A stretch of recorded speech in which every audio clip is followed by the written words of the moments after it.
Shalom, la paz inigualable del Padre Eterno ocupe por completo sus almas y corazones. Soy Javier Bacallao, bienvenidos a Beitzai Ministry, Ministerios Casa Olivo, ministerio del Padre Eterno para las familias del pueblo del Creador. Un Creador perfecto, con palabras igualmente perfectas, palabras que no se contradicen, las mismas palabras del libro de Génesis, palabras vigentes hoy, pues son perpetuas, palabras que se mantienen en el libro de Revelaciones, Apocalipsis, un todopoderoso único, de relación personal y no de religiones, sin divisiones, con un solo pueblo, el cual llamó Israel.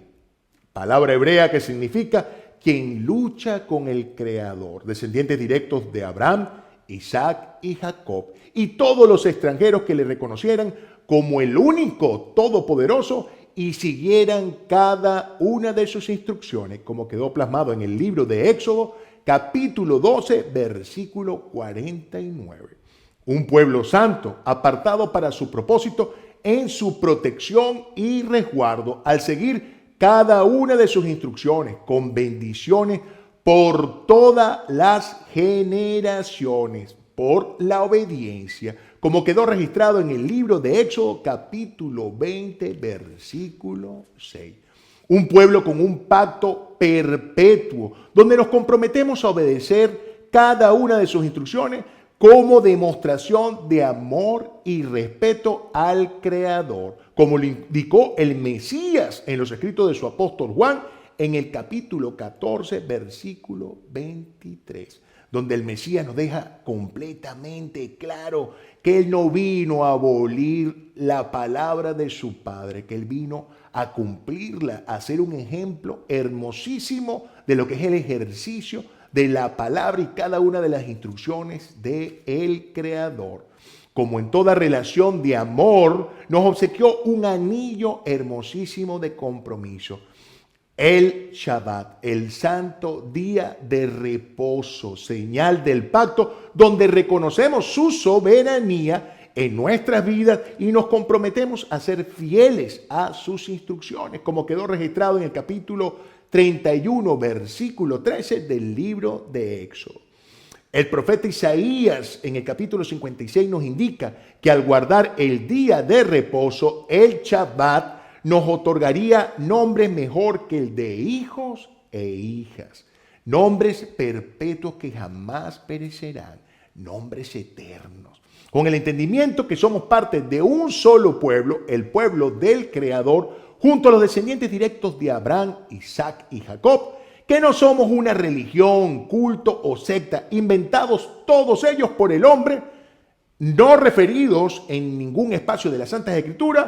Podemos disfrutar a plenitud de cada relato, palabra y promesa del Creador registradas en este precioso libro llamado en griego Biblia, que significa libro, y Torah en hebreo, que significa instrucción. Instrucción del Creador para transitar con seguridad en este mundo con un destino a su encuentro. ¡Qué hermosa revelación! Estamos disfrutando del cuarto libro de nuestras Biblias, el libro que tiene por nombre Números, el cual hace referencia a cómo el Creador ordena y cuenta a su pueblo, lo organiza según sus responsabilidades y propósito. Le asigna una encomienda a cada parte, a cada fracción de su pueblo para transitar por el desierto con destino a la tierra prometida. Como es su nombre en hebreo, Bemidbar, nombre que significa en el desierto. La parashá, la porción de estudio que vamos a disfrutar, con la cual el Padre Eterno nos bendice, tiene el nombre de Jucat, un nombre hebreo que significa orden. Es la comprendida en el libro de Números, en el capítulo 19, versículo 1, al capítulo 22, versículo 1. Esta comienza así. El Creador, dirigiéndose a Moisés y a Aarón, les dice: yo soy el Todopoderoso, doy esta Jucat, doy esta orden. Qué importante entender cuando el Señor nos refiere en sus santas escrituras a esta palabra que tiene un gran poder. Jucat es una orden. Es la orden que te da un padre que te ama, que no desea sino para ti el bien absoluto, y lo cual no es cuestionable. Una orden no es cuestionable. Cuando tu padre te dice, no le abras la puerta a nadie, tú no debes ni siquiera preguntar por qué razón, ni siquiera te debes asomar a la ventana para ver de qué se trata. Cuando tú amas a tu padre, a tu procreador, recibes todas sus instrucciones con completa y absoluta obediencia. De eso trata esa preciosa porción con el cual el Padre Eterno nos hace una vez más la revelación de la importancia de seguir con fidelidad y a cabalidad cada una de sus instrucciones. Y comienza por hablarnos de un ser particular, de una vaca bermeja, una vaca con la piel color rojizo, un ser completamente especial con unas características como que no debía tener defecto alguno, que nunca tuvo que estar sometida a yugo alguno, a carga alguna, porque se convertiría en una ofrenda, hatá, una palabra en hebreo que significa una ofrenda por el pecado, por la falta.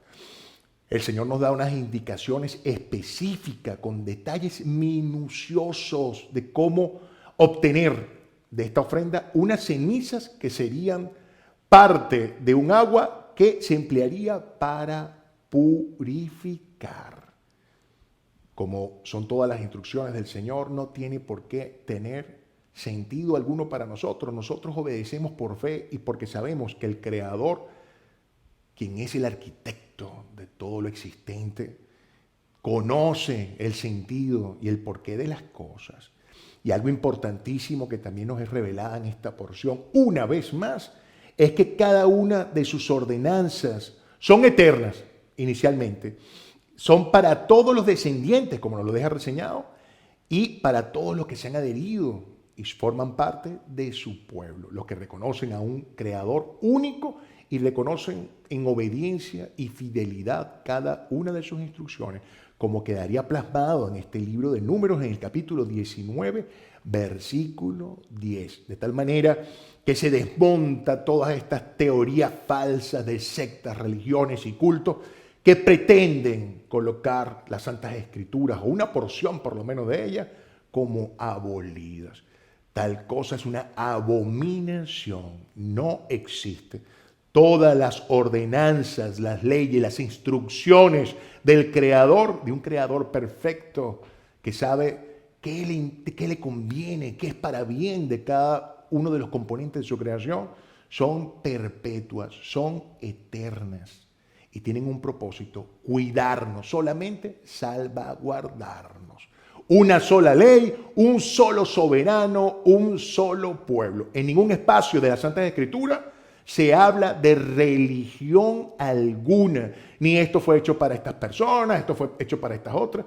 No, en absoluto. Éxodo capítulo 12, versículo 49, da claridad de cómo el Señor nos saca de la oscuridad, de las tinieblas, de la esclavitud que representaba ese gran imperio egipcio, cómo nos saca de ahí y nos dice: síganme, formen parte de esa simiente hermosísima que fue a través de Abraham, Isaac y Jacob, lo que sería la base que contendría el pueblo del Creador con todos los extranjeros que se encontraban en ese cautiverio, un cautiverio que tuvo un propósito hermosísimo en todo el plan perfecto del Creador, pues en ese momento de hambruna todas las naciones fueron a Egipto porque se convirtió en una fuente de abastecimiento.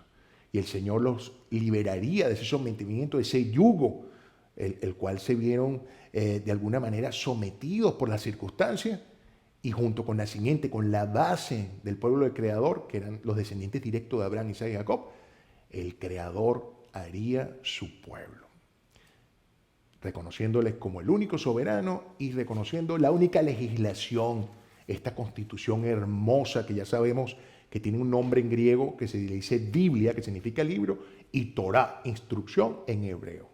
Entonces, llegamos acá, después de esta ordenanza que nos da el Señor referente a estas cenizas que se obtendrían a través de la vaca bermeja, la vaca roja, que sería un medio de purificación. Llegamos al desierto de Sin, donde nos encontramos con un hecho lamentable, la muerte de Miriam, la hermana amada de Moisés, esa mujer que nos enseñaría a alabar y adorar de una forma especial al Eterno, como lo registran las Santas Escrituras, y quien le salvaría de alguna manera, sería de instrumento de salvación de la vida de Moisés, cuando vimos que las consecuencias para todos los niños era de acabar con sus vidas en ese momento, cuando la hermana asegura la vida de Moisés, y sabemos la hermosa bendición que trajo esto.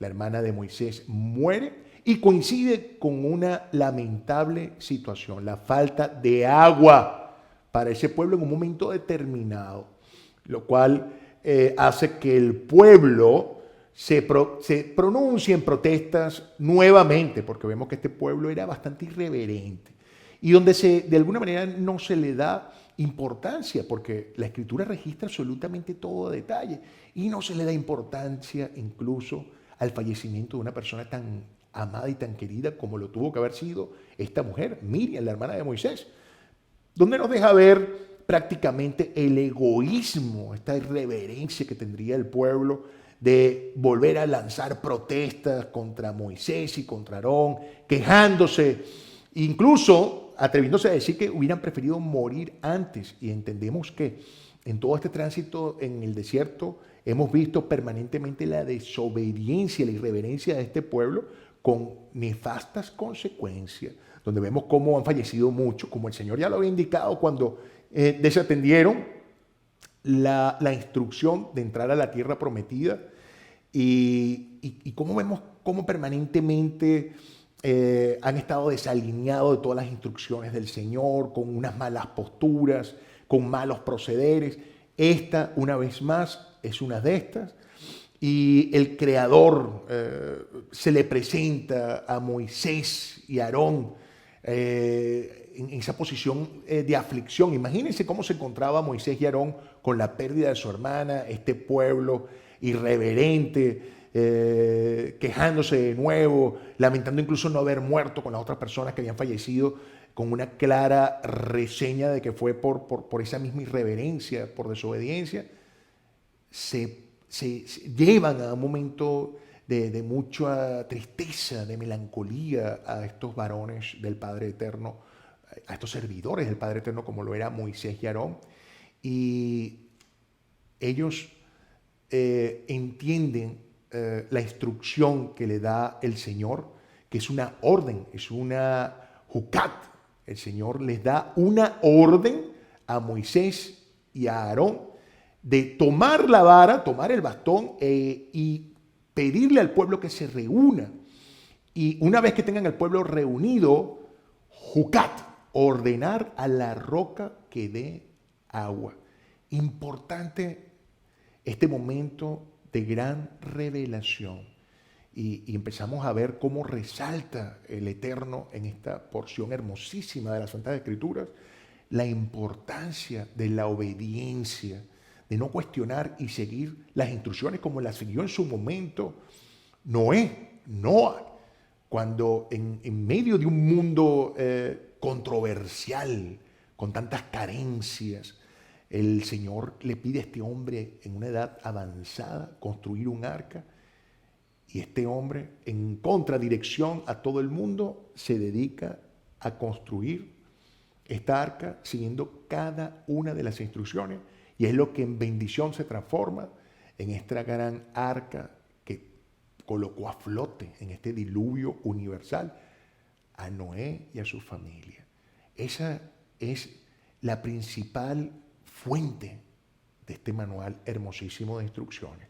Y aquí el Señor le da esa jucat, esa orden precisa a Aarón y a Moisés de que tomen el bastón, reúnan al pueblo y le ordenen en nombre del Todopoderoso, del Creador, a la roca que proporcione agua. ¿Qué viene a suceder?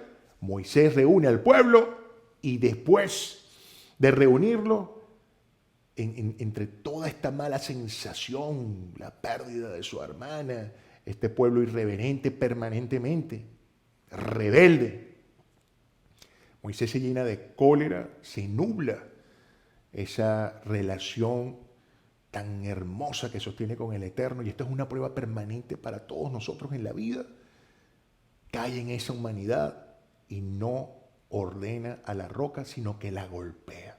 Y no una vez, sino dos veces, demostrando intencionalidad. La golpea una vez puede ser un impulso, pero dos veces tenía conciencia plena de lo que estaba haciendo, estaba descargando quizás su cólera, su rabia. Y es aquí donde vemos cómo el Señor no desatiende su promesa y brota agua, pero no de la forma que el Señor lo había ordenado, Jucat, a Moisés y a Aarón, que le diera una orden, una Jucat a la roca, y la roca daría agua, demostrando una vez más que hasta una roca insensible, inerte, si el Señor ordena que dé agua y sea una fuente de vida, eso daría agua y sería una fuente de vida, glorificando la palabra del Creador.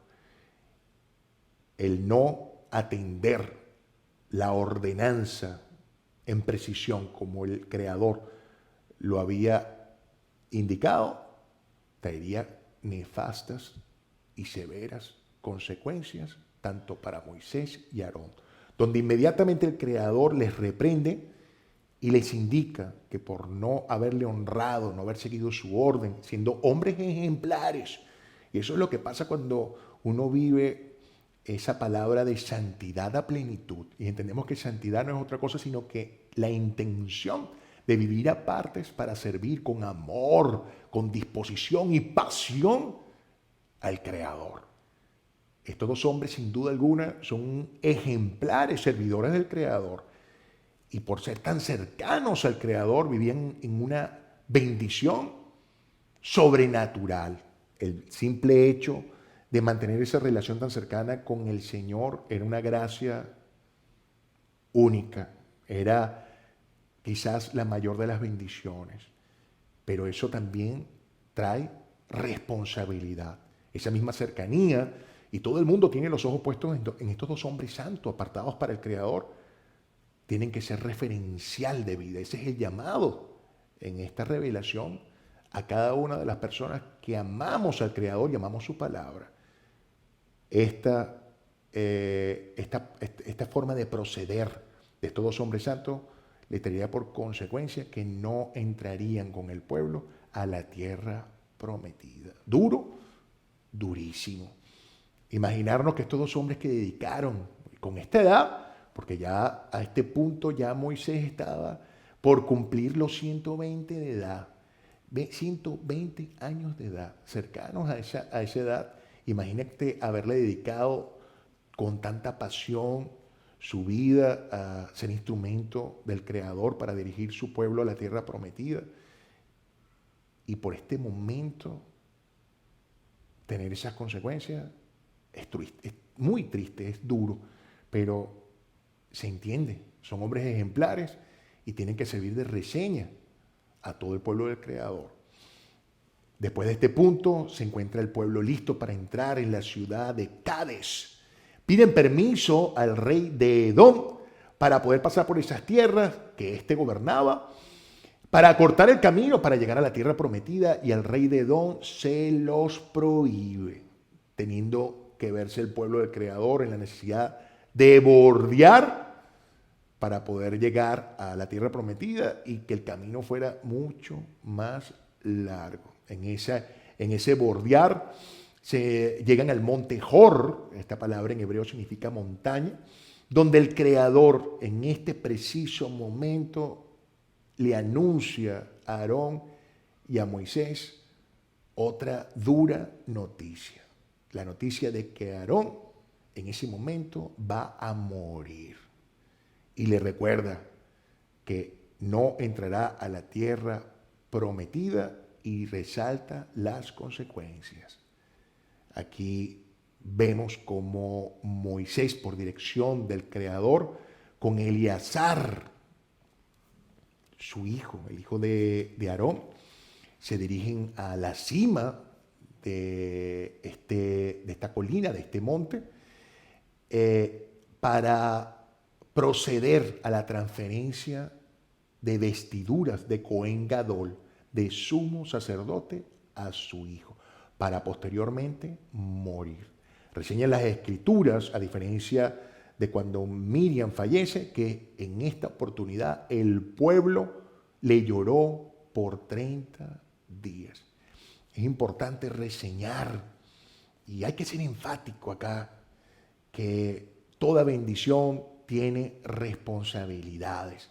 Si estamos viviendo en una bendición es porque hemos sido obedientes, no porque no lo merezcamos, sino que eso es el resultado de seguir la dirección del Señor, porque esto es un mapa para llegar y encontrarnos con el Creador, un mapa que nos permite transitar por este Bemidbar, por este desierto, por este mundo, en este trazo circunstancial llamado vida, de una manera correcta, viviendo en santidad, apartados para el Creador, amándole de la manera que Él indica y no la manera que yo pienso que debo hacerlo. No de propósito, sino respetando cada una de las instrucciones, y aquí lo vemos. El Señor da instrucciones para que seamos obedientes, podamos relacionarnos con Él de una forma sobrenatural, podamos tener una cercanía, porque Él te va a decir, es esta la dirección, y podamos igualmente relacionarnos con toda su creación. Y así como vemos este desenlace triste por parte de este siervo Aarón, nos recordamos también lo que le pasó a Nadab y Abiú, quienes también fallecieron por hacer las cosas a su manera. Y es que si el Señor te dice, esta es la dirección, no podemos responsabilizar al Señor de las consecuencias por la desobediencia. Imagínense que el Señor le haya dicho, el Creador, el Todopoderoso, quien es el artífice, el arquitecto de toda la existencia, a Nadab y Abiú, cómo presentar todas las ofrendas, cómo presentar fuego ante su presencia, y le haya dicho, por ejemplo, vas a utilizar este componente, alcohol. Y uno pensaría, mira, es simple, te está diciendo que utilices alcohol. Y que estas dos personas, por iniciativa, porque les pareció bien, porque les pareció mejor, utilizaran gasolina. El efecto es completamente devastador. Cuando le coloque fuego a eso, va a haber una detonación. Pareciera que los dos producen fuego, pero no fue lo que te indicó el Señor. Y nos damos cuenta que no es un capricho, sino que fue para protegerte. Tenía una intención. Tenía la intención de prestar una luz, pero no la luz que tú querías darle. Y esto va y aplica con absolutamente todo. El Señor nos indica cuál es el día de reposo, el séptimo día, el Shabbat. No este día que han invitado cultos y tradiciones, porque ese día es donde hay una frecuencia divina especial. Todos los días son del Señor, pero este día fue diseñado desde el principio de la creación para poder disfrutar de ese oasis que nos da el Señor en el tiempo, donde podemos escuchar su palabra con una plenitud y de una forma especial, donde se regocija todo nuestro ser porque estamos siguiendo la fidelidad de la instrucción. Igualmente que todos los Moedín, todas sus santas convocatorias, todas esas fiestas que el Señor hace, porque el Señor le gusta que vivamos de fiesta en fiesta con un propósito de entrenamiento para su plan inmediato, para lo que ya contemplamos en el libro de Revelaciones, y no que celebremos cosas como su nacimiento cuando no es, no, pero lo que vale es la intención. El Señor deja bien claro en todas sus santas escrituras que todo está debidamente reseñado. Y aquí vemos, después de este evento, de la lamentable pérdida, de ya no contar de esa dirección de este hombre santo dentro del pueblo del Creador, cómo llegan al punto donde se encuentran con el rey cananeo. Están a punto de entrar a la ciudad de Arad, y este rey, al ver que esta gente se aproximaba, su reflejo fue atacarlos. Y los ataca, y por supuesto que el pueblo del Creador se defiende, y el pueblo resulta, porque el Creador así lo dispuso, victorioso. Esto les permite seguir con la continuidad para llegar a la tierra prometida por este camino que se les hizo largo, porque el Creador así lo dispuso. Y en este momento vuelven otra vez a quejarse. En este momento, a consecuencia de que este rey de Edom no les permitió pasar por ese camino corto, vuelven a quejarse, vuelven a hablar en contra del Creador y Moisés, desprecian todas las provisiones y todas estas presencias del Eterno a través de las provisiones. Incluso se llegan a manifestar que anhelan retornar a Egipto, que habían perdido todas sus comodidades. Se expresan de una forma desdeñosa de los alimentos y de todas las provisiones que le ha dado el Eterno, en una insatisfacción absoluta. Esta rebelión y desobediencia tuerce el camino del pueblo del Creador y dan con un camino cargado de serpientes. Y aquí otra hermosísima reseña. Cuando uno vive en rebelión y desobediencia, los desafueros, los desatinos, de poder transitar por ese camino claro que nos da este GPS, nos lleva a caer en sendas donde nos podemos encontrar con estas presencias de serpientes, estos seres que nos pueden propiciar daños. Si el Señor te dijo, camina por aquí que hay luz, vete por esta autopista, tienes estaciones de servicio, ¿por qué vas a hacer lo contrario si todo está completamente claro? Y aquí vemos las consecuencias. Se topan con serpientes con sus correspondientes consecuencias.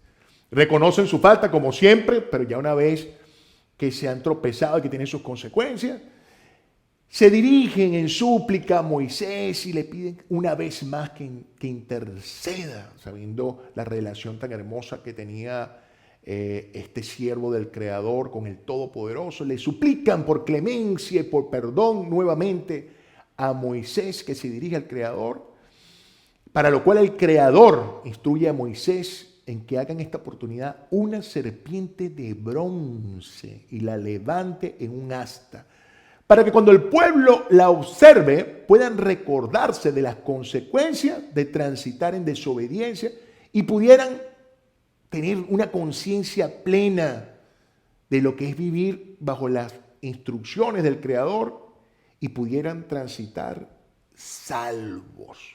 Qué importante esta reseña que hace el Señor acá y cómo utiliza todos los elementos sensoriales para que el pueblo pueda entender su conducta y ese mal proceder, un mal proceder permanente.